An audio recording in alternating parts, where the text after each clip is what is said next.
everybody, it's Father Casey, the pastor of the Epiphany of our Lord Church, and I welcome you once again to our YouTube channel, The Fourth Magi. Many of us are familiar with the concept of a care package.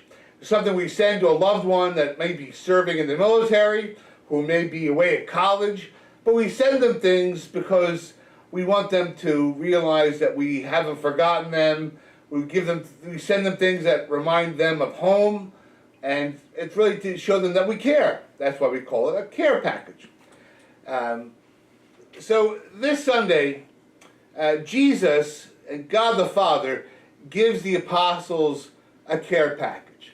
Not in the traditional sense, if you will, but when Jesus enters the upper room, he enters a gathering of the apostles who have gathered out of fear. They are hiding in the upper room. They're hiding from the authorities who possibly could do the very things that they did to Jesus. So the first thing that Jesus says to them is not, "Yo, cuz," or "Woohoo!" It's Jesus in the house. No, the first thing that Jesus says to them is, "Peace be with you." Now, that's a constant theme we find after the resurrection of Jesus. It's shalom. You're familiar with the word shalom.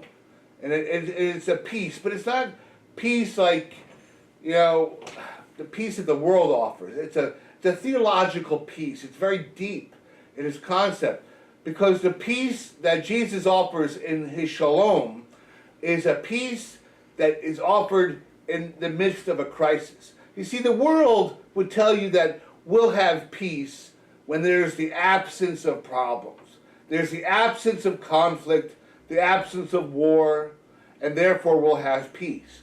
But let's face it, the world's been around a long time, and there has never been a time where there wasn't war, there wasn't conflict, there weren't problems, because that's the way the world works.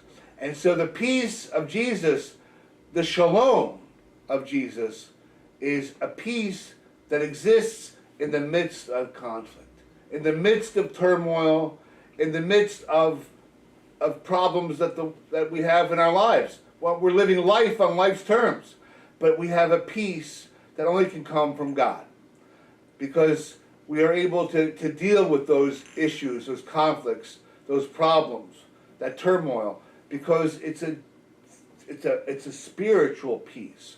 You see, you're not going to get that time where there aren't any problems or conflict or issues. It's just never going to happen. So if we wait for that, it will never come. And so Jesus offers peace because these men are afraid. They are fearful. They are not at peace with the world, with each other, and they are not at peace with themselves. In a matter of 24 hours, they celebrated with Jesus, and then they saw him arrested, put on trial, tortured, and executed publicly. And so their worlds have been turned upside down. So they are not at peace with themselves. And on top of that, they've also run away from Jesus.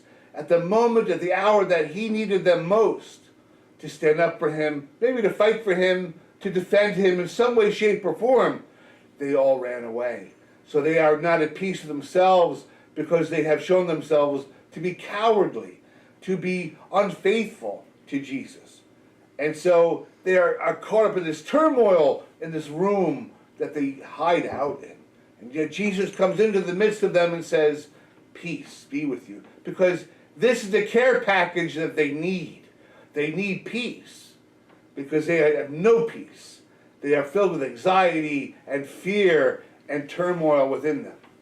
And so Jesus offers them peace. Now you and I, we search for peace, hopefully. Yet there are people, maybe it's ourselves, but we know people in our lives that search out turmoil and chaos. They actually look for times when there's gossip and there's arguing and fighting, and they kind of thrive on that. And there are people who don't want peace. In fact, when they find themselves in times of quietude, of absence of problems, they don't know what to do with themselves. They need chaos. And yet, we should search for peace. Because the world offers enough chaos. The world offers enough problems. And we don't have to search far and wide to find them. But you and I should be searching for peace. There should be ways and means, people, places, and things in which we find peace that offer us serenity. And that might be, I'll speak for myself. Reading a good book, listening to quality music, classical or jazz. Mostly it's jazz. Praying and meditating. The beach. I find it to be God's cathedral in many ways. But there are things in my life that I must search for to find peace and serenity. It's just not going to come to me. I have to actively search for it. Places like the chapel in the rectory, or the shrine at Czestochowa in Doylestown, or many other places where I will go to in order to find some peace, some serenity. And I have to actively do that. And I have to avoid people that bring chaos and disquietude into my life. That's what I need to do. I need to avoid them and say, you know what, I don't need that in my life right now. They're not serving any purpose except to disturb my spirit and did not give me serenity. And so, you and I, to find peace, the peace that God offers us, we must, first of all, search it out. Make time to meet with God and receive the serenity that He offers us. But to avoid the people, places, and things that will disturb our spirit, that will not bring us peace, but will only give us anxiety and fear and chaos. And there's plenty of people like that because they don't know peace in their own lives and they don't want you to have it, so they want to come and disturb your peace. They have no problem doing that. So this week, let us receive the care package that God gives us, the peace, the shalom that He offers the apostles, but He offers to us as well. No matter what we're going through, that God can give us serenity in the midst of fear and otherworldly anxieties. So God bless you, and as Jesus says to us, I say to you, peace be with you.